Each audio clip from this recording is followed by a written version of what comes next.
নারায়ণ জগতের উৎপত্তি, স্থিতি ও লয়ের হেতু সেই ভগবান শ্রীকৃষ্ণকে আমরা প্রণাম করি। ভাগবত কাহিনীতে পর্ব অনেক আমি বলেছিলাম ব্রাহ্মণ আত্মদেব পত্নী ধুন্দুলি ফল নিয়ে যে দ্বন্দ্বের মধ্যে পড়েছিল, তারপর মনের মধ্যে এইরকম নানা প্রকার কুচিন্তা করে ধুন্দুলি ফলটি খেলো না। তার স্বামী এসে যখন জিজ্ঞাসা করলো ফল খেয়েছো, সে তখন বলে দিল হ্যাঁ খেয়েছি। একদিন তার বোন ঘটনাচক্রে তার বাড়ি বেড়াতে এলো। তখন সে তার বোনকে সমস্ত কাহিনী শুনিয়ে বলল যে আমার মনে বড় দুশ্চিন্তা হচ্ছে, এই দুশ্চিন্তার ফলে আমি দিন দিন দুর্বল হয়ে পড়ছি। বলতো বোন, কি করা যায়? বোন বলল, আমার পেটে সন্তান রয়েছে জানিস, এই সন্তানের জন্ম হলে আমি একে তোমায় দিয়ে দেব। ততদিন পর্যন্ত গর্ভবতীর মতো গুপ্তভাবে সুখে বাস করতে থাকো। তুমি আমার স্বামীকে কিছু টাকা পয়সা দিয়ে দিও, সে তোমাকে তার ছেলে দান করে দেবে, যাতে সকলেই এই কথাই বলবে যে আমার ছেলে জন্মের 6 মাসে মারা গেছে। আমি এভাবেই প্রচার করব, আর আমি রোজ তোমার বাড়ি এসে তোমার ছেলেকে লালন পালন করতে থাকব। তুমি এখন পরীক্ষা করার জন্য এই ফলটি গরুকে খাইয়ে দাও। স্ত্রী সুলভ স্বভাববশত বোন যা বলল ব্রাহ্মণী তাই করল। এরপর যথাসময়ে ওই বোনের ছেলে হলো। তখন ছেলের বাবা চুপি চুপি এসে ব্রাহ্মণ পত্নী ধুন্দুলিকে ছেলেটি দিয়ে দিল। এদিকে সে নিজের প্রতি আত্মদেবকে বলল যে আমি নির্বিঘ্নে পুত্র প্রসব করেছি। এইভাবে আত্মদেবের ছেলে হয়েছে শুনে সকলেরই খুব আনন্দ হলো। পিতা ছেলের জাতকর্ম সংস্কার করে ব্রাহ্মণদের দান দিলেন এবং বাড়িতে গান বাজনা ও নানাবিধ মাঙ্গলিক অনুষ্ঠান হতে লাগলো। ধুন্দুলি তার স্বামীকে বলল, তোমার স্তনে তো দুধ নেই, তাহলে গরু বা অন্য প্রাণীর দুধে কি করে আমি বালককে মানুষ করব? আমার বোনের ইদানিং ছেলে হয়েছিল, সে তো মারা গেছে, তাকে ডেকে এনে এখানে রাখি, সে নিজের বুকের দুধ দিয়ে ওই শিশুকে মানুষ করবে না হয়। তখন নিজের ছেলের মুখ চেয়ে আত্মদেবও তাতে রাজি হলেন। মাতা ধুন্দুলি ছেলের নাম রাখলো ধুন্ধুকারী। এরপর 3 মাস কেটে যাওয়ার পর সেই গরুটির মানুষের মতো একটি বাচ্চা হলো। সেই বাচ্চাটি সর্বাঙ্গ সুন্দর, দিব্য, নির্মল ও সোনার মতো কান্তিমান। তাকে দেখে ব্রাহ্মণের খুব আনন্দ হলো এবং তিনি নিজেই সেই বাচ্চার সব সংস্কার করলেন। এই খবর পেয়ে সকলেরই খুব অবাক লাগলো এবং তারা ওই বাচ্চাকে দেখতে আসতে লাগলো। তারা নিজেদের মধ্যে বলাবলি করতে লাগলো, দেখো ভাই, আত্মদেবের কেমন সৌভাগ্যের উদয় হয়েছে, কেমন আশ্চর্য ব্যাপার যে গরুর পেটেও এরকম দিব্যকান্তি ছেলে জন্মালো। দৈবযোগে এই গুপ্ত রহস্যের ব্যাপার কেউই জানতে পারল না। ছেলেটির কান দুটি গরুর কানের মতো দেখতে হওয়াতে আত্মদেব তার নাম রাখলেন গোকর্ণ। কিছুকাল অতীত হলে এই 2 বালক বড় হয়ে যুবক হলো। তার মধ্যে গোকর্ণ খুব বড় পণ্ডিত ও জ্ঞানী হলো, কিন্তু ধুন্ধুকারী হলো একটি শয়তান।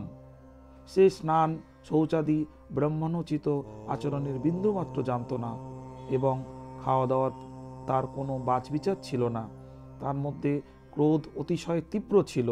সব রকম খারাপ খারাপ জিনিস সে সংগ্রহ করে আনত। মৃতদেহের স্পর্শ করা অন্যও সে অবল্যাক্রমে গ্রহণ করত। অপরের জিনিস চুরি করা এবং সকলের প্রতি দ্বেষ করা তার স্বভাব হয়ে গিয়েছিল। লুকিয়ে লুকিয়ে অন্যের বাড়িতে সে আগুন লাগিয়ে দিত। অন্য লোকের সন্তানদের খেলার জন্য কোলে তুলে নিয়ে তাদের কুয়োর মধ্যে ফেলে দিত। হিংসা তার কাছে এক মহানন্দের ব্যাপার হয়ে দাঁড়িয়েছিল।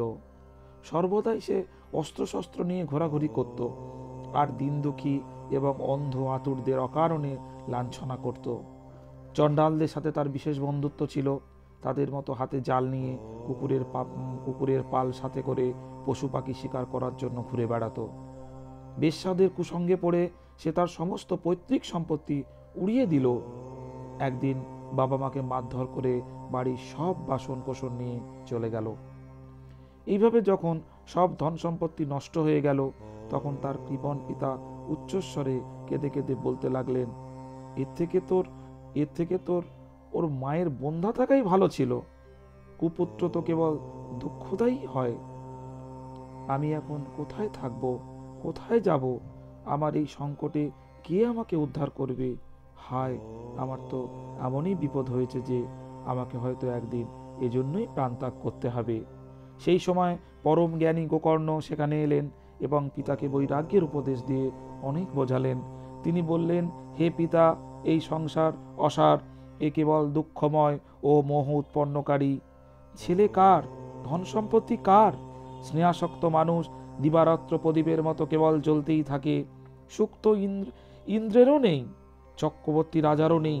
সুখ তো আছে কেবল বৈরাগী নির্জনবাসী মুনিদের মধ্যে। এ আমার ছেলে, এই অজ্ঞান ত্যাগ করুন। মোহ থেকে নরক প্রাপ্তি হয়। এই শরীর তো একদিন নষ্ট হবেই। তাই সব কিছু ছেড়ে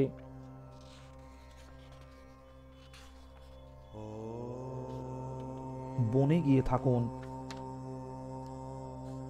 গোকর্ণের কথা শুনে আত্মদেব বনে যাওয়ার জন্য তৈরি হলেন এবং তাকে বললেন, বাছা, বনে গিয়ে আমার কি করা উচিত?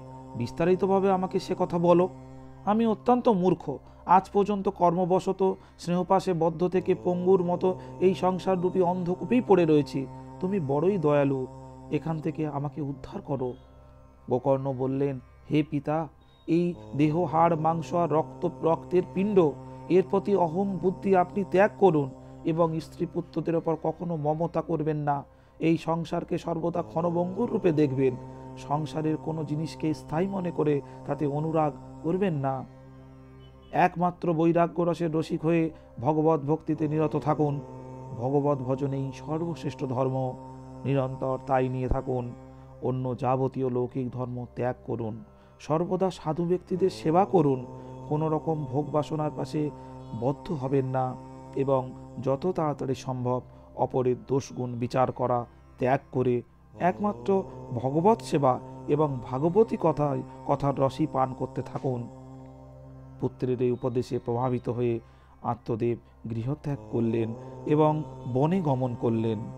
যদিও তার বয়স তখন 60 বছর অতিক্রান্ত হয়েছিল, তবুও বুদ্ধির প্রখরতা পুরোপুরি ছিল। বনে গিয়ে দিনরাত ভগবানের সেবা পুজো করে আর নিয়মিত ভাগবতের 10ম স্কন্ধ পাঠ করে তিনি ভগবান শ্রীকৃষ্ণকে লাভ করেন। এই শ্রোতাগণ, আপনারাও ভগবানকে লাভ করতে পারবেন। ভগবানের চিন্তায় মনকে বিলীন করে দিন, আপনারা ভগবানকে অবশ্যই লাভ করতে পারবেন। ভাগবত পুরাণ আপনাদের ভগবানের কাছে অবশ্যই নিয়ে যাবে, এই আশা রাখি আমি। নমস্কার, ভালো থাকবেন। জয় শ্রীকৃষ্ণ।